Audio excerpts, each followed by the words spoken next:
Good morning, viewer. Welcome to our Fosat TV. Here is the breaking news. Pelosi's Taiwan visit redefines Indo-Pacific for posterity. Rather than taking a balanced position on Pelosi's Taipei trip and the over-the-top military reaction from China, the ASEAN countries are quietly blaming the US for disturbing the equilibrium in the Indo-Pacific. China has also signaled out Japan for siding with the US and asked Australia to stay away. US House Speaker Nancy Pelosi's visit to Taipei last Tuesday has caused tectonic shifts in the Indo-Pacific, and Washington's relations sharpened with China and even Japan and Asian countries taking the collateral hit in the process. A reaction from China, which is already in old warrior mode on the US-Australia-Japan joint statement on August 5, exemplifies the turmoil caused by Pelosi's visit and will define relations in the Indo-Pacific. After foreign ministers of three Quad partners blamed China for escalating military tensions around Taiwan and condemned the landing of PLA missiles in Japanese EEZ, a furious China called the US is the biggest saboteur and destabilizer of peace in the Taiwan Strait and the biggest troublemaker to regional stability. While the Wolf Warrior reaction to the US was on expected lines, Beijing hit out at Japan and reminded Tokyo of its history of colonization and invasion of the Taiwan region.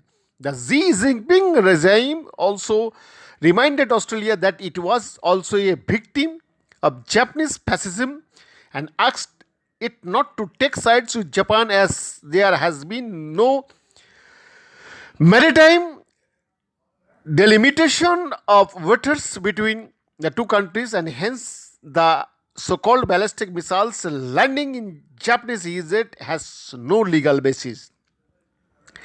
The big picture from the Pelosi's visit and the subsequent ASEAN meetings at Phnom Penh is that US-China relations have taken a turn for the worse, as Beijing has taken a serious affront to the House Speaker's Taipei visit, as it seriously undermines the Chinese sovereignty claims over Taiwan. The relations between Japan and US have also softened, as Tokyo has been drawn into the theater by Chinese over-the-top military actions in Taiwan Straits post-Pelosi's visit. Given the proximity of Senkaku Islands with Taiwan, Japan will have to militarily arm itself, as the Chinese wolf warrior mindset is for all to see in the Indo-Pacific. Such is the clout of China in the region that South Korean President Yoon Suk Yeol chose to stay away from physically shaking hands with Pelosi last Thursday despite being in Seoul. The official word was that the South Korean president was on vacation. The Japanese leadership, which had no option but to meet Pelosi given its post-World War relations with the US, got the stick from China. The Asian countries were shaken out of their stupor and quietly blamed Pelosi for disturbing the status quo over Taiwan and the Indo-Pacific.